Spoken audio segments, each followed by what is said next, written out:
Primeira carta de Pedro, capítulo de número 2, a partir do verso de número 11.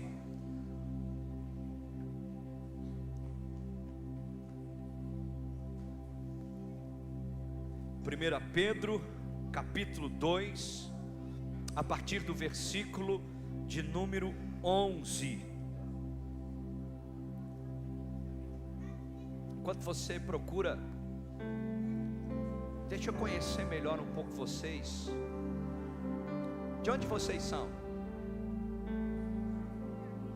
Porque de onde você é diz muito sobre você. A forma que você se comunica, o sotaque que você tem, muitas das vezes revelam a sua origem. Outro dia eu perguntei para uma pessoa: você está bem? Ela: bate, eu tô trilegal. Essa pessoa vem da Bahia, amém? Vem da onde? Rio Grande do Sul. Outro dia eu estava falando com alguns irmãos e ele disse: meu irmão, eu vou tomar um café e comer um misto quente.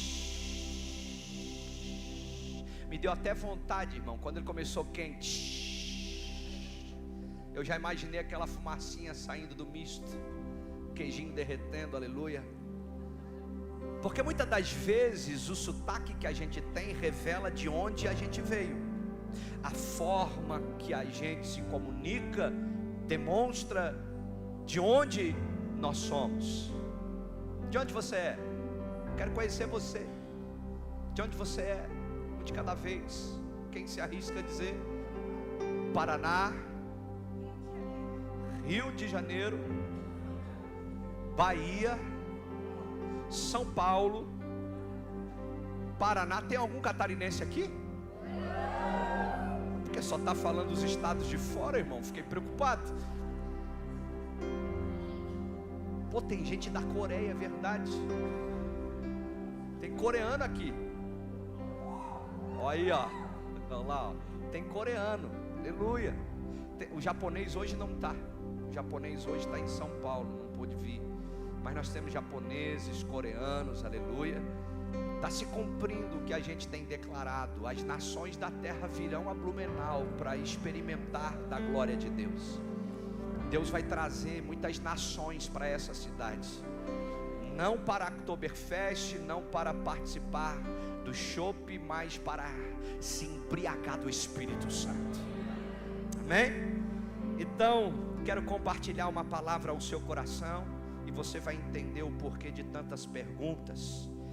1 Pedro, capítulo de número 2, verso 11. A palavra do Senhor vai dizer: amado, exorto-vos como peregrinos e forasteiros que sois, a vós absterdes das paixões carnais que fazem guerra contra a alma, mantendo exemplar o vosso procedimento no meio dos gentios, para que naquilo que falam contra vós outros como de malfeitores, observando-vos em vossas boas obras, glorifiquem a Deus no dia da visitação.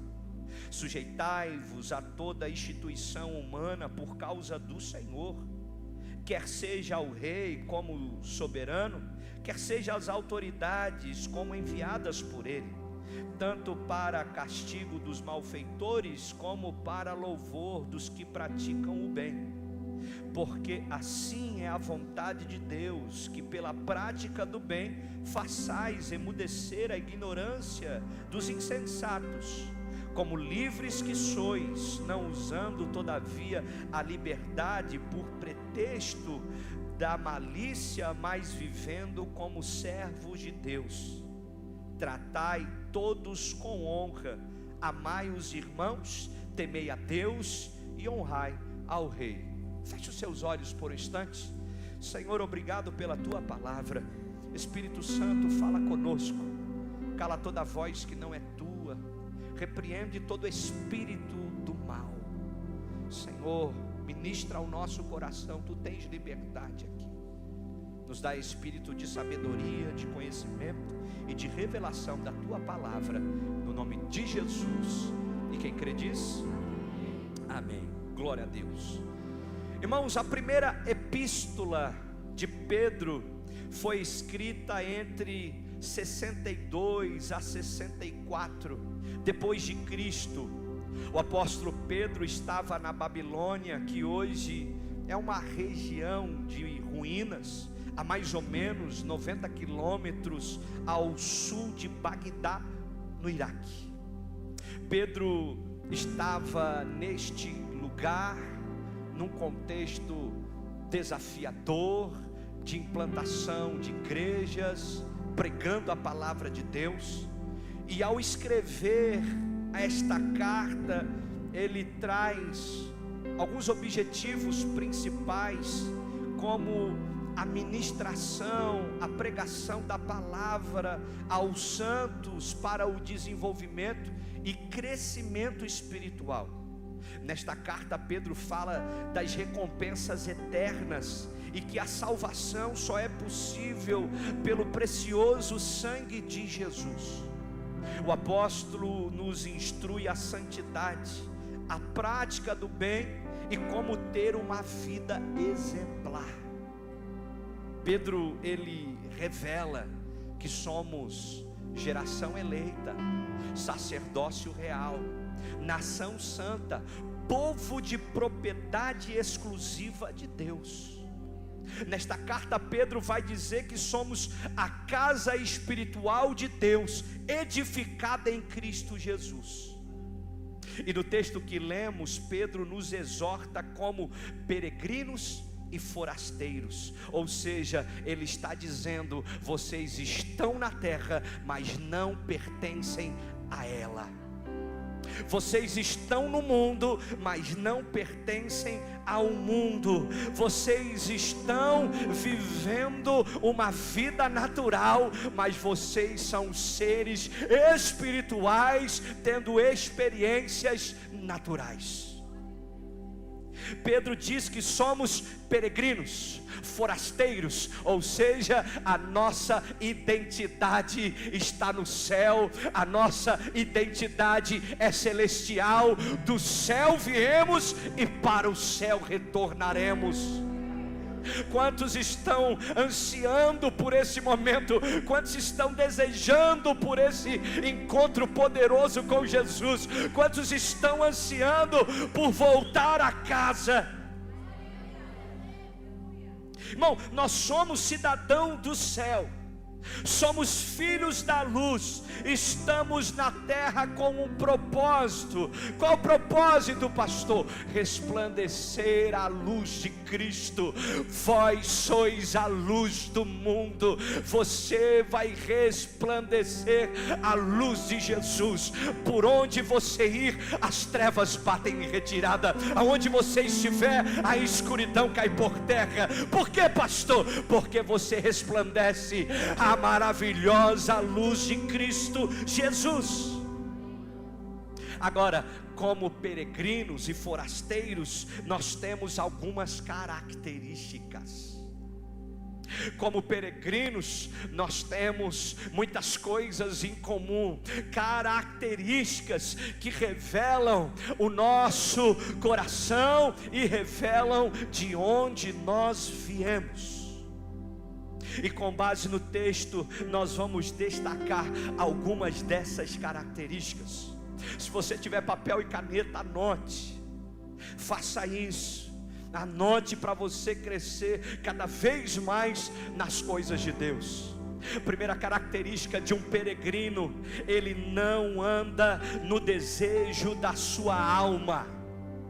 Diga bem forte: o peregrino não cede as paixões terrenas.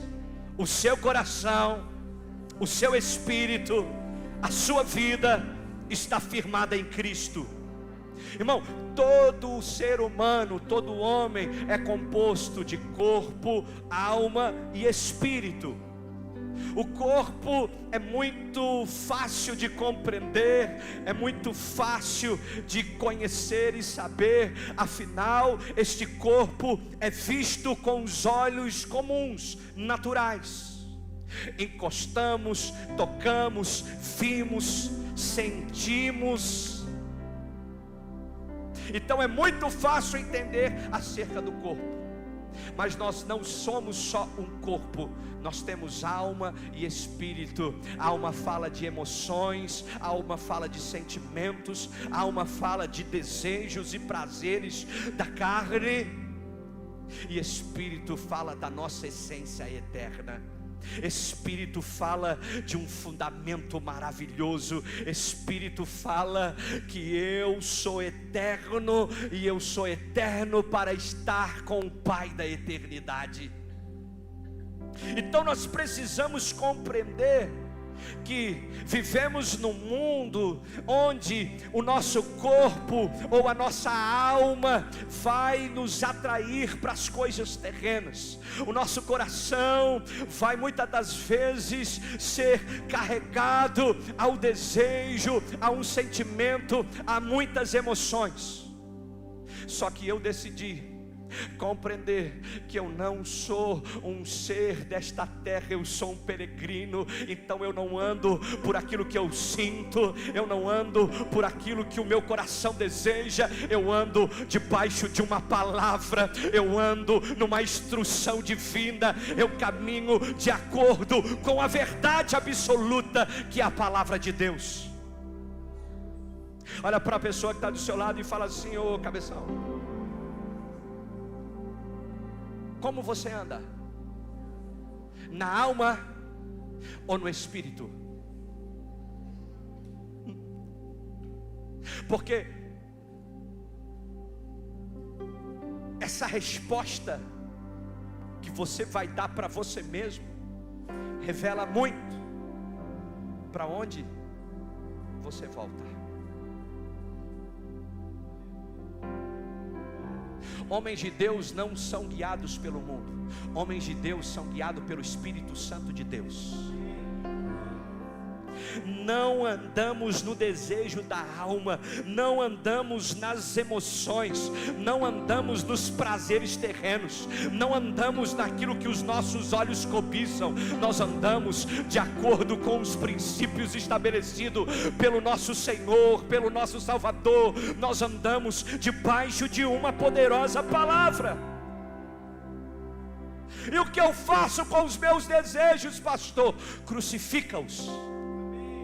É isso que o apóstolo Paulo vai dizer em Gálatas, capítulo de número 5, verso 24. Ele diz: os que pertencem a Cristo Jesus crucificaram a carne com as suas paixões e com os seus desejos. Pastor, são todos que fazem isso? Não, só os que pertencem a Cristo Jesus. Tem gente que pertence a Cristo aqui. Tem gente que já fez a sua escolha aqui. Tem gente que decidiu negar a si mesmo e escolher Jesus. Tem gente que decidiu abandonar os prazeres terrenos, a vontade da carne, para andar num fundamento sólido e poderoso. Porque aqueles que pertencem a Cristo já crucificaram a carne com as suas paixões e os seus desejos. Já fizeram a escolha.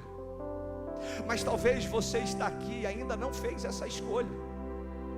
Talvez você está vivendo numa luta constante. Paulo fala sobre isso em Gálatas, capítulo de número 5. Ele vai dizer que a carne milita contra o espírito, o espírito contra a carne.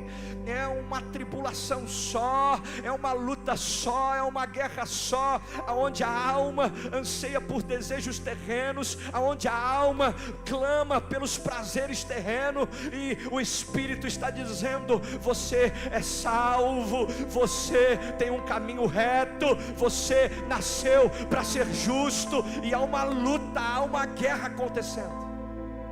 Tem gente que está vivendo essa guerra. Na verdade, todos nós estamos lutando essa guerra. alguns já num nível de entendimento maior, conseguem administrar melhor, mas outros ainda estão nessa fase inicial, ou neste tempo de muita luta, muita tribulação. Eu não sei qual é o seu estágio, eu só sei que tem como vencer. Agora a questão é como? Pastor, como eu venço o pecado?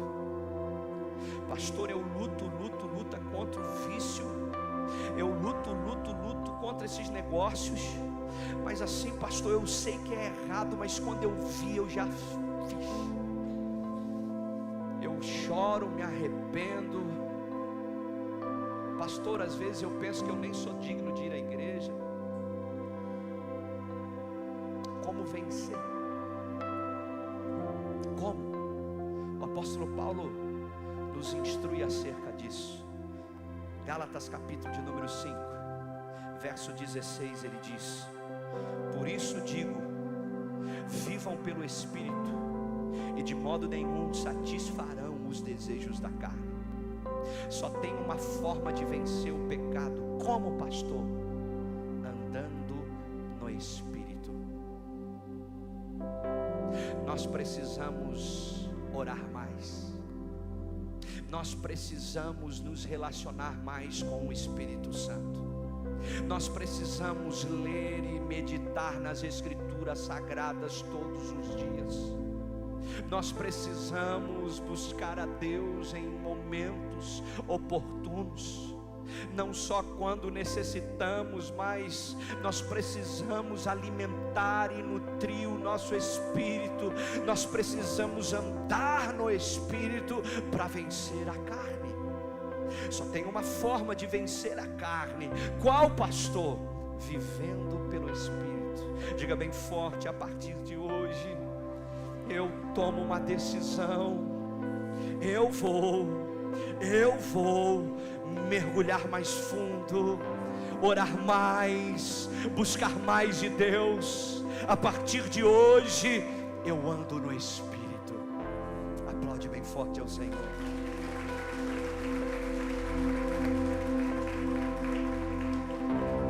Irmão, o peregrino, aquele que veio do céu e para o céu vai voltar, ele não anda no desejo da sua alma. Segundo, ele é um exemplo nas boas obras. Diga: eu sou um exemplo nas boas obras.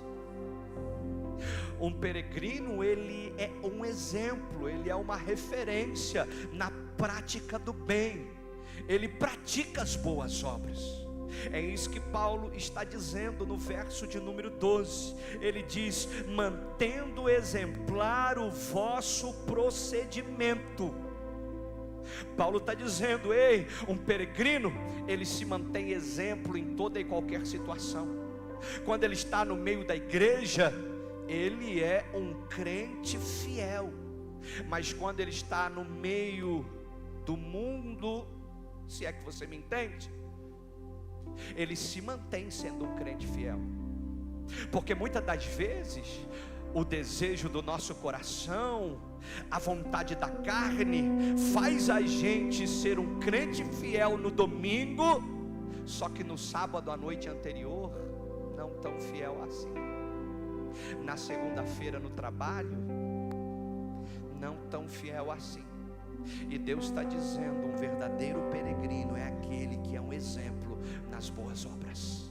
Ele é fiel, ele teme a Deus, ele não é um crente 007.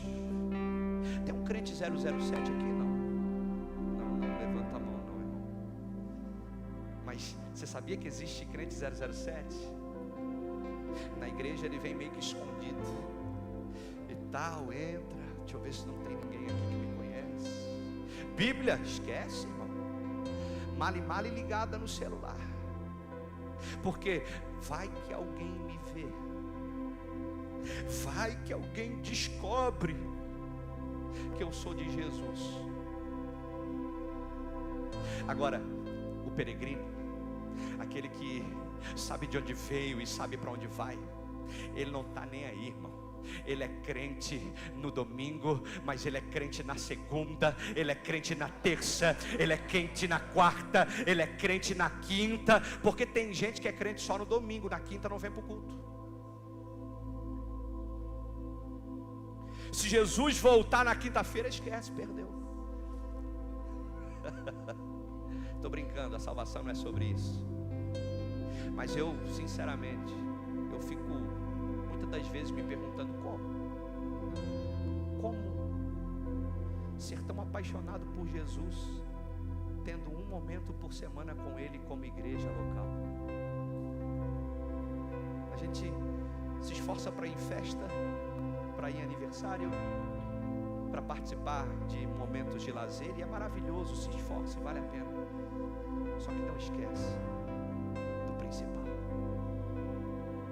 O mesmo esforço que a gente dá para as coisas que a carne inclina e deseja, na verdade, o Espírito precisa se esforçar, e a gente precisa se inclinar muito mais para as coisas do Espírito do que para as coisas da carne. Então não é só sobre domingo, é sobre ser crente segunda, terça, quarta, quinta, sexta, sábado, domingo, segunda, terça, quarta, quinta, sexta, sábado, domingo, segunda, terça, quarta, quinta, sexta, sábado, domingo, segunda, terça, quarta, quinta, sexta, sábado, domingo, segunda, terça, quarta, até que Ele venha, até que Ele venha, até que Ele venha. Eu tomei uma decisão, eu não sou dessa terra, eu não pertenço a esse lugar, eu estou de passagem aqui. Eu posso durar 30, 40, 50, 60, 70, 80, 90, 100 anos, mas um dia eu volto para a pátria celestial. Nós precisamos ser um modelo para essa geração. Irmão, eu fico quando as pessoas falam: eu não vou para a igreja porque os crentes são tudo sem vergonha. Você dá risada, mas estão falando de você.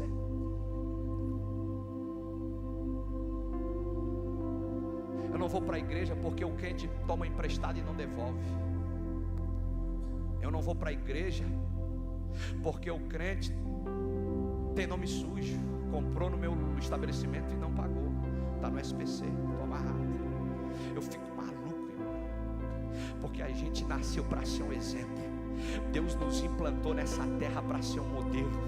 Deus nos colocou aqui para a gente ser, sabe, uma referência para essa geração caída, para esse ambiente de trevas. Eu preciso ser a luz, para esse lugar de tristeza eu preciso ser a alegria, para esse lugar de depressão eu preciso levar paz e sabedoria, para esse lugar de ansiedade eu preciso levar o conforto, o consolo. Ei, nós somos uma resposta para essa geração. Você é a luz do mundo, você é o peregrino, você foi escolhido para dar frutos. Nós precisamos ser um exemplo. Pedro vai dizer: mantendo exemplar o vosso procedimento. Irmão, todo aquele que nasceu de novo tem no seu DNA a prática do bem. Todo aquele que nasceu de novo, uma evidência do novo nascimento é a gente ser luz, é a gente ser a diferença, é a gente fazer o bem. O apóstolo Paulo, na carta aos Efésios, capítulo de número 2, verso 10, ele vai dizer: porque somos criação de Deus em Cristo Jesus, para fazermos as boas obras, as quais Deus preparou antes para nós praticarmos. Ou seja, Deus já preparou algo para mim e para você. O que Deus preparou, pastor? As boas obras. Porque somos criação de Deus. Somos criação de Deus em Cristo Jesus, e precisamos fazer as boas obras. O peregrino, ele é um exemplo nas boas obras. Mas o peregrino, em terceiro lugar, ele tem a submissão como um princípio. Diga bem forte: todo peregrino é submisso. Irmão, entenda, todos nós precisamos nos sujeitar a alguém. É nessa hora que as mulheres olham para mim dizendo: pastor do céu. Porque antigamente as mulheres eram submissas aos esposos. Infelizmente hoje elas não são mais. É triste. Essa semana que passou eu fui num velório. Ao saber da história, eu enchi o meu coração, sabe? Deus encheu meu coração de alegria por conhecer, por estar ali naquele momento e ouvir o que eu ouvi. A pessoa que faleceu era 57 anos, casado, aliás, com a mesma esposa. Pai de 5 filhos, deixou um legado extraordinário. E aí, conversando com a filha, ela disse assim para mim: pastor, quero ver como vai ser com a minha mãe, porque a minha mãe passou a vida toda dela servindo o meu pai. Cara, isso encheu meu coração, sabe? Porque hoje nós estamos com muitos valores invertidos, e um deles é o papel da esposa, o papel do marido. A esposa muitas das vezes está tomando o lugar do homem. E eu não coloco a culpa nas mulheres, porque está cheio de homem banana, hein? Só que ao mesmo tempo tem alguns homens que são sufocados pelas suas esposas. E se não ceder, vai ter que divorciar, vai ter que passar pelo caos, ou comer o pão que o diabo amassou. E Deus está dizendo aí: o peregrino precisa aprender a ser submisso. Como pastor de igreja, a gente acaba liderando pessoas, servindo pessoas, e às vezes a gente dá uma direção, a gente fala sobre um próximo passo, e muitos: não, eu não acho legal, acho que não entendeu nada do Evangelho. Submissão. Submissão é honrar a Deus. Irmão, a submissão é uma demonstração de honra ao Senhor. Todos nós precisamos, é uma necessidade nossa, se submeter a alguém. E Pedro está dizendo no capítulo de número, ou melhor, no verso 13 e 14, ele diz: sujeitai-vos a toda instituição humana por causa do Senhor, quer seja ao rei como soberano, quer seja às autoridades como enviados por ele, tanto para o castigo dos malfeitores, como para o louvor dos que praticam o bem. Em outras palavras, Pedro está dizendo: ei, se sujeitem, se humilhem, faça do outro maior que você, faça do outro melhor que você. A sua capacidade não está em vencer o outro, a sua capacidade está em colocar o outro numa posição de destaque. Se sujeitem. Efésios capítulo de número 5, verso 21 vai dizer: sujeitem-se uns aos outros por temor a Deus. Paulo está dizendo: sujeitem-se uns aos outros por temor a Deus. Por quê, pastor? Porque a submissão honra o Espírito Santo. Amém? Uma evidência, uma marca do peregrino é a submissão. Mas ele carrega uma outra marca. Que marca, pastor? A sua conduta. A conduta do peregrino é a sua resposta. Olha para a pessoa do seu lado e fala assim: meu lindo, se as suas condutas falassem, o que elas diriam a teu respeito? Porque a conduta do peregrino é a sua resposta. O peregrino não fica apontando o dedo, o peregrino não fica discutindo, o peregrino não fica no blá blá blá. As suas ações falam por si só.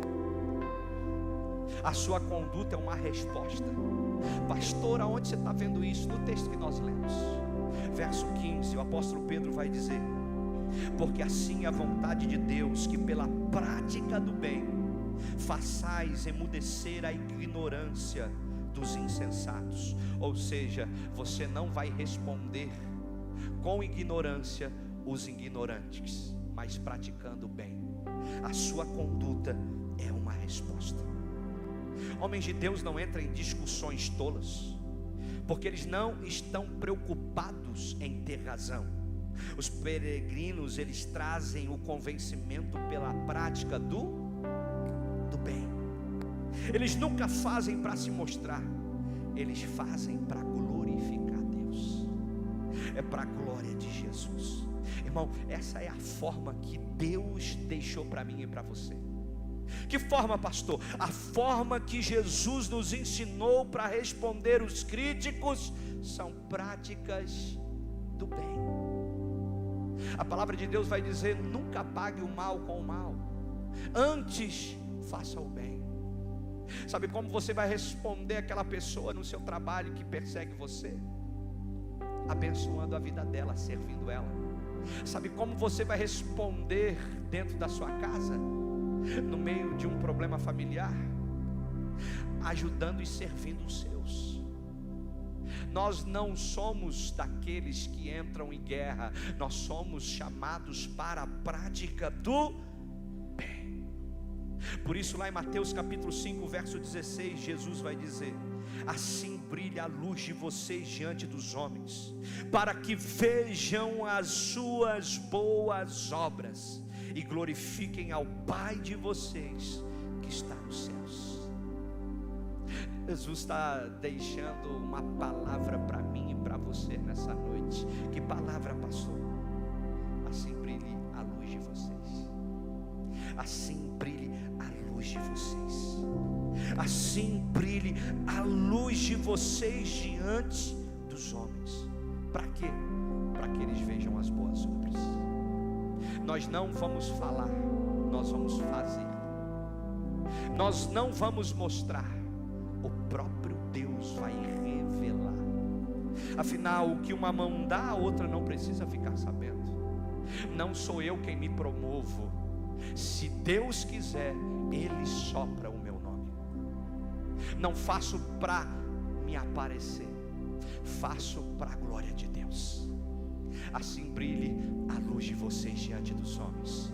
Ei, eu quero declarar essa palavra sobre a tua vida no nome de Jesus. Você vai brilhar, você vai resplandecer. A luz de Cristo vai brilhar na sua vida e resplandecer por onde você for.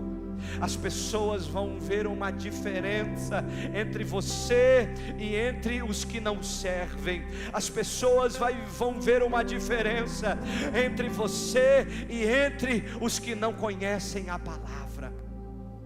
Por onde você for, haverá luz. As trevas se dissipam e a glória de Deus se manifesta. Se você crê nisso, fica de pé no seu lugar, no nome de Jesus.